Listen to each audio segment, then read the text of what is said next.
Israel ने Lebanon में final assault शुरू कर दिया है। मकसद है ज्यादा से ज्यादा इलाके पर कब्जा, ज्यादा से ज्यादा हिजबुल्लाह लड़ाकों का सफाया। वो भी तब जब अमेरिका ईरान ने समझौता कर लिया है। दोनों देशों के सुप्रीम लीडर ने समझौते पर मुहर लगा दी है। 39 दिनों का युद्ध, 110 दिनों बाद समझौता।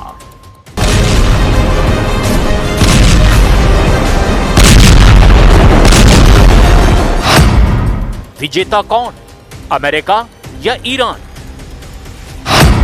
ट्रंप की शर्तों पर समझौता हुआ या फिर मुस्तबा का चला दांव?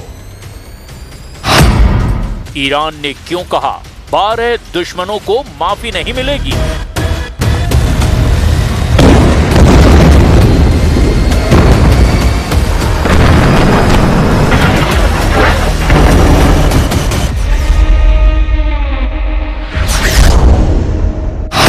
ये समझौता 60 दिनों तक युद्ध नहीं करने का हुआ है।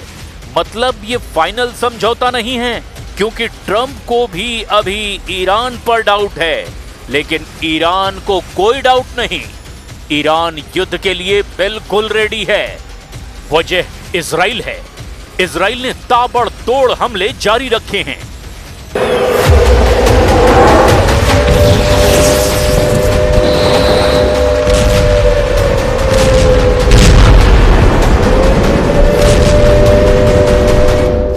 नेतन्याहू ने साफ कर दिया है कि वो इजराइल के सिक्योरिटी से कोई समझौता नहीं करेंगे।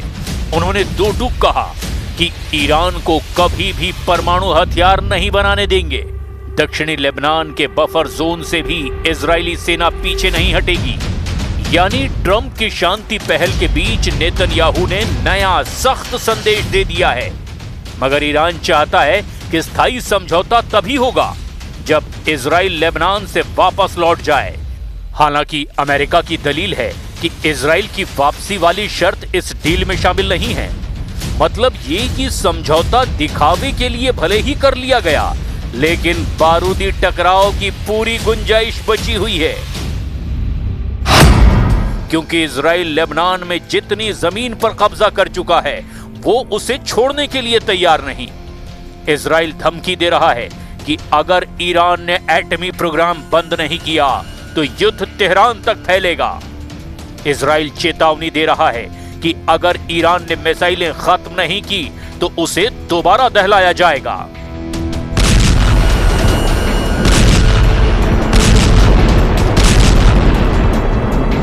नेतन्याहू ने क्लियर कर दिया है कि अब ट्रंप से उनके फैसले मेल नहीं खा रहे हैं। טוב, הנשיא טראמפ ואני מכירים אחד את השני הרבה שנים. הוא נשיא ארצות הברית, אני ראש ממשלת ישראל. אנחנו הרבה פעמים רואים עין בעין, ויש גם מקרים שאנחנו רואים פחות עין בעין. אני אחראי לאינטרסים הביטחוניים של ישראל, אני עומד עליהם. जबकि ट्रंप ने जैसे ही समझौते पर कलम चलाई, ईरान ने युद्ध में जीत का ऐलान कर दिया। ईरान ने उसे स्टाइल में दावा ठोका है जिस स्टाइल में उसने 39 दिनों तक तमाम दुश्मनों को मिसाइलों की मार से बेदम किया। मसूद पजेश्कियन ने समझौता होने के बाद कहा, ये एक ऐतिहासिक दस्तावेज है और एक शक्तिशाली ईरान का संदेश है। शांति केवल परस्पर सम्मान की छाया में ही साकार होगी। ईरान का इस्लामी गणराज्य अपनी गरिमा और स्वतंत्रता को बनाए रखे हुए है। वैश्विक शांति, प्रगति और क्षेत्रीय सहयोग के प्रति हमेशा प्रतिबद्ध और दृढ़ रहेगा। ईरान की लीडरशिप की तरफ से आ रहे बयानों से बिल्कुल साफ होता जा रहा है कि ये समझौता ईरान की शर्तों पर हुआ है। समझौते की डिटेल बता रही है कि सुप्रीम लीडर मुस्तबा खामनेई अब अरब वर्ल्ड के नए बॉस हैं, क्योंकि अमेरिका से उन्होंने अपनी हर शर्त मनवा ली है। जैसे ईरान शिया मुस्लिम देशों में जितने चाहे उतने लड़ाका ग्रुप बना सकता है। ईरान जब भी मुश्किल में फंसेगा वो हॉर्मुज को हथियार की तरह इस्तेमाल कर सकता है। ईरान सऊदी अरब, यूएई और कतर जैसे दुश्मनों के पर कतर सकता है। कुवैत, बहरीन और ओमान को ईरान अपने ग्रुप में जोड़ सकता है। इन सबसे खतरनाक प्लान ये है कि अब रूस चीन को ईरान खाड़ी में फुल स्पेस दे सकता है। ट्रंप ने कहा है कि अगर पश्चिम एशिया के दूसरे देशों जैसे सऊदी अरब और कतर के पास बैलिस्टिक मिसाइलें हैं तो ईरान के पास मिसाइलें बैन करना गलत होगा। इसीलिए ईरान कुछ मिसाइलें रख सकता है, क्योंकि ईरान की मिसाइलें लिटिल लोकेशन को टारगेट करती हैं, वो पूरी दुनिया को तबाह नहीं कर सकती। अब कहा यह जा रहा है कि ट्रंप ने लिटिल लोकेशन शब्द का इस्तेमाल इजराइल के लिए किया और इसीलिए ट्रंप का ईरान की मिसाइलों पर दिया गया बयान इजराइल के लिए खतरे की घंटी कहा जा रहा है, क्योंकि जंग में उसके मिसाइलों ने इजराइल को ही निशाना बनाया था। ईरान के पास मिसाइलों की पावर होने के मायने हैं कि अब खाड़ी में उसकी बादशाहत को कोई चुनौती नहीं दे पाएगा। ईरान अरब वर्ल्ड का सबसे पावरफुल देश बन चुका है। अमेरिका को घुटने पर लाने के बाद ईरान उन दुश्मनों से बदला लेने की तैयारी कर सकता है जिन्होंने युद्ध में अमेरिका को मदद पहुंचाई है। दुश्मनों की लिस्ट में वही देश हैं जहां अमेरिका के सैन्य अड्डे हैं। ट्रंप से डील करने के बाद ईरान के टारगेट पर सऊदी अरब के आने का नंबर पहला होगा, क्योंकि प्रिंस सलमान पर ईरान ने युद्ध भड़काने के आरोप लगाए हैं। सऊदी अरब से निपटने के बाद ईरान बहरीन को अपने मिसाइलों का जोर दिखा सकता है, क्योंकि बहरीन ने ईरान पर आंतरिक मामलों में दखलंदाजी के आरोप लगाए। ईरान बहरीन का फारस की खाड़ी में टकराव है। कुवैत को भी ईरान कुचलने का प्लान बना सकता है, क्योंकि कुवैत में अमेरिकी हथियारों का बहुत बड़ा जमावड़ा है। इसके साथ ही संयुक्त अरब अमीरात को ईरान सबसे सख्त सजा दे सकता है।